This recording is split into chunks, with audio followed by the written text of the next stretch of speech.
Hello, everybody, and welcome to Problem Solve Her. The problem I'm trying to solve today is how my neck and my chin don't connect. And so when you watch us on YouTube on our shorts, I look like my actual self and not 15 pounds heavier. But because I'm so confident in life, I've solved the problem. I don't give So a shit. here's the Welcome challenge. to Problem Solve Her. Here's the challenge. Chloe is absolutely stunning and beautiful, but what we all have, and let's start with the topic, how to get motivated when we are depressed, right? So I think when Chloe is in pain right now, so when we have something we're struggling with, automatically we don't feel good. And if we don't feel good, and we look in the mirror and we cannot see the beauty we are. No, I did look in the mirror before we started. Let's get it straight. I did look in the mirror before we started, and I was Okay, like, say God, the I look truth. good. And then the camera, listen, anyone that understands it, because I worked in entertainment for years, and I was on a lot of movie sets and TV. I interned at MTV for years. The camera packs on 10 to 15 pounds per person, regardless. So sometimes someone who you actually think is like tiny, and then you see them in person, you're like, oh my God, you're like barely even alive. I could blow air and you'll fall over because they're even smaller. So for someone like me who has a big bust, I don't know, the camera's not doing me justice. Welcome to Problem Solve Her, a fun, cool, innovative, fabulous podcast where Dagmar and I just tell you all the things you need to know. And we have on women with great stories and inspiration and experiences. And we share all of our stuff, whether it's heavy, whether it's light, whether it's fun. We get into everything. So here we are. Yeah, we share us, and we Yeah. honestly do these episodes for ourselves because we love each other and we have fun with each other. And it's really like, instead of calling and talking about stuff, we use the episode. But we also have a lot of years experience in business and in life. So why not share that with everybody? We're giving you guys crumbs every week. By the way, you didn't notice I have on earrings, not my No, I diamonds today. noticed. Very pretty, very sexy, hexy. I don't know if the 25% of men that are watching this, but this is the Ready one to you want to see. mingle, Chloe. 5 o'clock is somewhere. What? Ready to mingle. 5 Yeah. o'clock is somewhere. Yeah. I don't drink until actually I made homemade meatballs and I'm going to have a little wine, but always this time of day, I have my turmeric, paprika. Today it's pear, guava, lemon, and lime.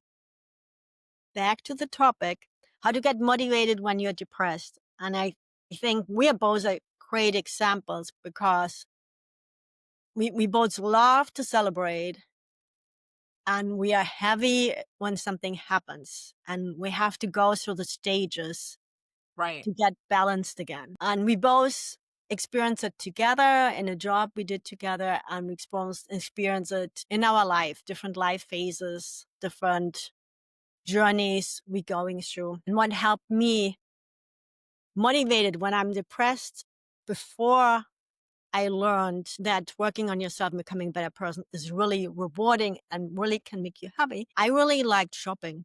I really liked shopping when I was really depressed. Everyone does. That's why the Home Shopping Network makes millions of dollars from 11 p.m. till 3 in the morning because everyone's up all down Right. on themselves shopping like a maniac. Right. So in the old days, shopping, chocolate, pizza, gummy bears. I like gummy bears too. I like pastries too. And it really made me happy. And I really was depressed and I ate my pastries. I'm like, oh my God, I'm in heaven. But then when the pastry was over, half an hour later, then could eat another pastry. So, right. And with cholesterol not on the best level. So it's not a good idea to do that. But Right. I'm in the same boat. My family has high cholesterol too. And just so everyone knows out there, it is hereditary. I have like 4 generations of it on my mom's side. Okay, first of all, and the reason why I'm sensitive to this is the word depressed for me. Depressed is like really down in the dumps. Depressed is like next level, can't work, can't get out of bed, can't eat, can't drink. chronicle. So for me, like depressed, very rare, maybe a couple times in my whole entire life. But really down and just like not feeling it, yes. But I've never been in an actual depression because there's different states and we are not licensed psychologists, but there are clinically, you can be clinically depressed by a doctor, right? Or you could do what we call like, oh, I'm just feeling kind of depressed today. I'm down. And then there's like, I'm anxious and I'm stressed and I'm feeling it. And no matter which level you're at, right? 1 to 10, let's call it, it affects us in ways where we don't want to perform. What do I mean by perform? I don't want to get up and I don't want to take Oliver out. I don't want to do the Zoom. I don't want to go to this party tonight. I don't want to get dressed up. I don't want to put on the makeup. I don't feel like doing the podcast today. I'm just feeling down, whatever it may be, right? However, the good and the flip side of this is, and I love Marcy for saying this because this is going to be one of my new slogans. So if people like you, they'll do business with you, which has been my slogan for years. Nike, just do it. No one has access to my energy. And I'm going to start using that mantra every single day. So whatever it is, that thing that's like bringing you down and making you feel a little on the depressed side or feeling a little not yourself, so to speak, Yeah, taking your energy. taking your energy. So it could be like me, you just went through a breakup. Why would anyone have any access to your energy? That's done. It's over, right? That's in the past. But we have to grieve, we have to process, we have to have closure, all these things. Maybe something at work, and Dagmar and I experienced this together, and this is how we became close. When you're in a work environment where, potentially you're not seen or you're not heard, and the level of your work and what you can do, and you feel like it's not being acknowledged, that can really drain your energy. That could take a lot out of you. It could be something that you constantly talk about with coworkers and friends to try to find a resolution. And it's like, is accessing your energy. So we have to find ways within ourselves to, first of all, take a step back and go, okay, let's first see what this is, right? You have to know, my uncle used to say, he's a life coach. God bless him. He was an incredible life coach. He worked with massive, large corporations for years. And he would go in and he would say, all right, I don't like the way you're looking. Your attitude sucks. You come over here. I feel your energy. And he would talk to all these people. And within a month, turn around, the company, the revenue is going up because you have to have good energy and camaraderie. And there are a lot of organizations, the largest ones in the world, especially big like tech startups. They don't care how much money and revenue you're bringing in. One bad seed will kill the entire crop and it'll bring all the energy down. And it doesn't matter because it's off and people aren't getting along. And there's just like this big cloud hanging over. So I think it's really important to have the right energy in everything that you do and to always put your best foot forward. Because there are days where you're feeling it, Dagmar, and you call me or you text me, you're like, I'm having a migraine. This is not a good one for me. Or I texted you before and I told you my tooth. Guys, this is part of perimenopause. I think I'm going to still go to the dentist next week. I'm going to wait a few days where because your hormones are changing, that actually has an effect on your everything. So your saliva, your mouth, your teeth. It's like when you grow and your teeth fall out, right? As a young woman, your hormones are changing that. It's like the same thing. And it's something that's very difficult to accept. It could bring me down, but I won't allow it because changes are part of life. And I often am like my dad, I'm very nostalgic and I think of all these things. My parents are in New York right now. My dad would probably say, don't tell people where we are. And they're going to go to the childhood house I grew up in. My parents sold the house in 2009, I think. So it's been a long time, but we had so many memories there and so many people would stay there and parties. My parents used to throw massive parties all the time out of nowhere. But you know what? We decided we're inviting over the whole neighborhood. There's like 50 people coming tomorrow. Rush, get a bartender, do the whole thing. So that's very nostalgic for them. So they're going to go over the weekend and drive by the house, go to this like really fun place we used to always go to lunch. And I find myself to be a very nostalgic person as well. So for instance, last night, I was in bed and my tooth was really hurting. And all of a sudden, out of nowhere, I started laughing and I thought of something from my childhood that my brother Dylan and I used to do because we were mischievous. Like we would do all kinds of things. I We cannot would, imagine. I you don't even cannot want to know. imagine. My house was 2 houses from the Long Island Sound, right? The water was right there. 2 houses. You go out of my house, boom, there's a house. There's another house, you're on the beach.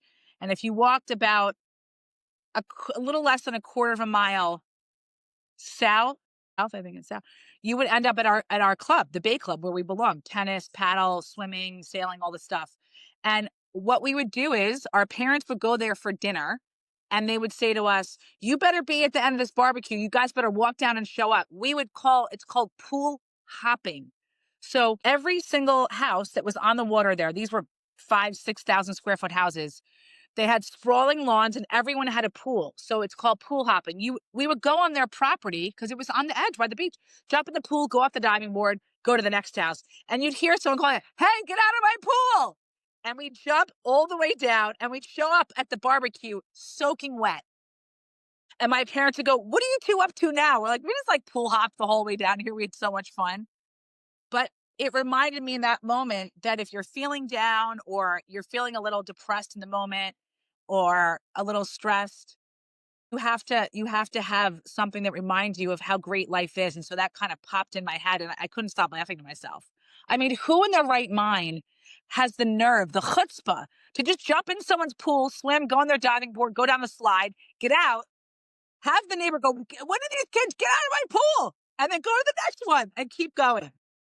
Yeah, we didn't have that. I only did skinny dipping in the community pool in the night. That's what we did in the villages. So we climbed over the fence and did this as we were teenagers. Just thought about something for me and perhaps for you and for our listeners. There are different phases. So one phase is that I had to figure out what's my goal in life and what's my purpose. So whenever I feel not myself, I remind myself, why am I doing this? So that for sure helps. And the other thing is really and you triggered that for me because you talked about being nostalgic. Nostalgic. I started a few months ago listening on YouTube, and YouTube has everything. It's amazing, to the German operas and operettes I listened to as a little child in my parents' little living room with the wooden television. Wow. And there's one, and I love it. And I love to sing like, "Schenkt man sich Rosen in Tirol, weißt du, was das bedeuten soll?" And it's from the 60s. It's so old, but it makes me happy. It gives me the feeling of the goodness, I love like that. the goodness of believing in humanity. And it's amazing. And the other thing is, perhaps for you from a Jewish perspective, listening and watching now Hallmark Christmas movies makes me happy too. Are you kidding me? I start watching them in September. We would like to take a moment in this episode to thank our sponsors. Palm Beach Dog Academy is located right here in the heart of sunny South Florida. Founded by Jeff Nelson, who did his training at the Harvard of Dog Training Academies at the Tom Rose School in Missouri. I can say firsthand that Jeff not only has the credentials and the experience, he knows how to train dogs properly. He trained my beloved Oscar, our furry favorite guy who lived till 19 years of age. For more information about Jeff's packages and his academy, please visit palmbeachdogacademy.com. So I started when they watching come them out on in the Netflix, let me explain to you. When they're out on Netflix, because a lot of them come out in November, end of October, I'm like Lindsay Lohan or whoever's on it. I'm the first one. And you want to know something funny? And I'll send you some of them. My dad's stepsister, Karen, her name's Little Karen because my dad's full sister was Karen also. She's been a working actress. I've been trying to get her on the podcast, but she's at 70. Sorry, and Karen, you're 62. She's like me, we don't discuss age. And she's a full-blown working actress. She has been for years, but she's been on set rolling around. We're going to have her on soon. Yeah, send it to me. She did last year a Hallmark movie where she played the mother of the daughter with this guy. It was so adorable. I cried. It's like one of those cute, cheesy, and she does a lot of them, or some of them are on Lifetime. But she's been a working actress for Yeah. almost 50 years. So Mm. no, those are amazing.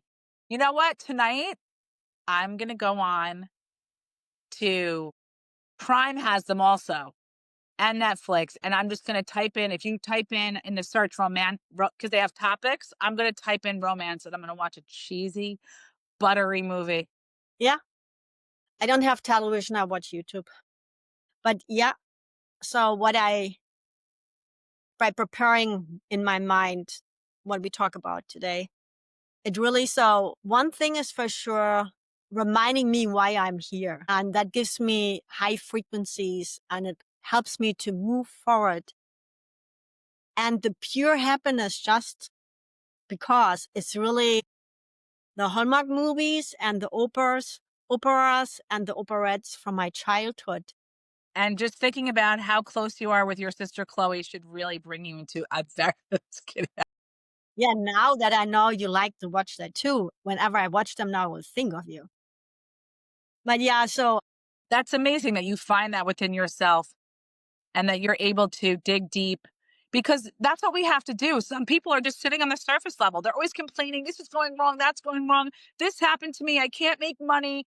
I can't find it. I can't lose weight. I can't do this. I don't want to hear about what you don't want anymore. Tell me what you want and make it happen.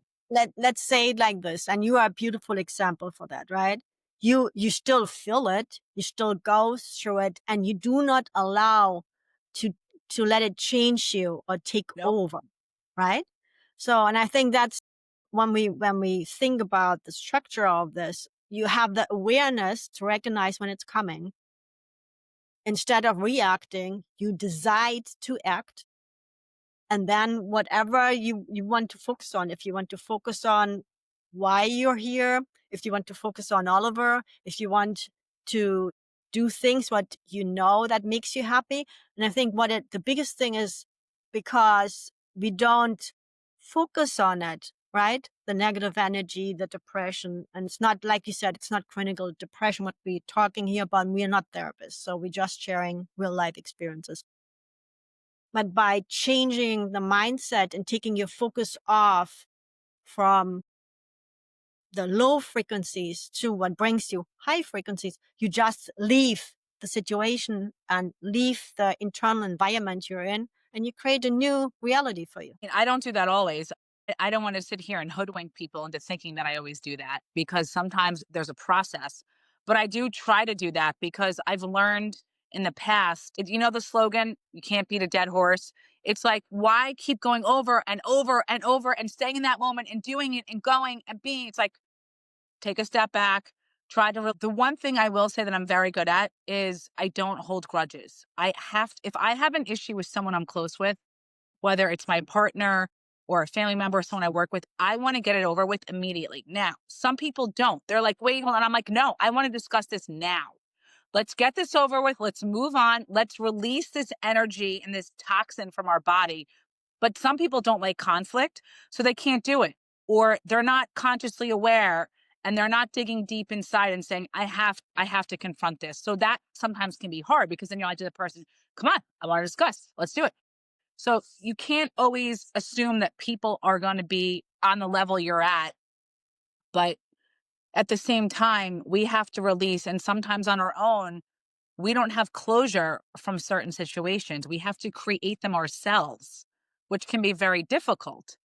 And that's okay, because it's learning and it's going through the process, and it's, you know, 1 minute you're feeling one way, another minute you're feeling another. Perimenopause makes you feel all the ways. I got that break for everybody with perimenopause. We would like to take a moment to thank our sponsors. Cafe Bastille originated in Miami, now has a location in downtown Fort Lauderdale for almost 2 years. Located steps from Las Solas and sitting on the canal, I can personally say I frequent there often. Their lattes are wonderful, hot or cold. The velvet pancakes just melt in your mouth. The pommes frites are on point, and the bottomless mimosas for brunch all day long are absolutely fabulous. For more information, please go to cafebastiledowntown.com. It is. My I God. mean, I was discussing it with my good friend over the weekend, And she was saying that she had it for like 3 years. And I was like, I'm not, Oh my God. there's no way. Now, there are certain things in hormone replacements that you can go on, which I'm sure people that are listening and watching probably already are on or know about. But I'm not ready to do that. I don't want chemicals in my body right now. I'm going to wait and see. If it gets to that point, I will reveal it and we can talk about it on here, but not right now. Let's summarize from what we shared for how to get motivated when you're depressed. So it really starts with awareness, right, Chloe? You have to be self-aware of everything you're doing. If you're not, I can't really help you. I can't really give the advice. You have to be self-aware. Yeah, that's the best thing. I think that's the best advice. If we were to summarize, be self-aware. Always believe in yourself. If you're true to who you are and you know who you are, let that confidence shine. I don't care if you go down to the beach and you're in your bikini and everyone looks like a 12, as in wow, she's a 10. No, they all look like 12s and you look like a 7 that day. That's okay, bitch. Work the beach. I've always been like that. I'm like, I don't care. I go out there, I oil up, I have my bikini, I'm like, walk down the beach like I am Cindy Crawford or I don't, who's like the big models these days. I don't even know anymore. Like Gigi Hadid and Kendall Jenner. I don't care. Just walk down the beach and own it. Be you and always shine. Yeah. So the second is stop yourself and make a conscious decision if you want to act or react, right? Absolutely. Okay. Then the third thing is change your mindset, change your environment. Like what Chloe said, leave your house, go to the beach, go out in nature, meet a friend, distract you, that you're not focusing. Read a book, read a quote that really is powerful to you. Put on, like, keep little segments, which I do, of movies that really move you and that give you, like Leonardo DiCaprio in The Wolf of Wall Street. And it's a true story. Jordan Belfort grew up on Long Island where I did. And he goes in there and he goes, they're like, you're leaving? You're leaving? Oh my God. Oh my God. Oh my God. He's leaving us. He's leaving. Well, the FCC said you have to retire or you're going to get arrested. And he goes, take a wrecking ball to get me out of here. And the whole office is like Madonna's on stage or Michael Jackson's performing. They're like crying. They're like falling down. He's not leaving. And it's like there's something about that scene that you can have that much power to exude to people that just love and respect you so much and believe in you. Whether, he was doing shady stuff in business or not, I don't care. Because in that moment, that scene just speaks volumes. So continue to change and evolve. Yes. And I'm Yeah. dripping in sweat because of the Perry. I have to go change. So we hear you, we see you, and we love you. I'm joking, dripping. Love you. everybody. I'm gonna change my shirt. I'll see you on for the other. Just a quick note before we end. This conversation is for inspiration and empowerment only. It's not medical, mental health, or legal advice. We are not doctors, therapists, or lawyers. Just women sharing real stories and personal truth. Always seek professional guidance for your unique situation.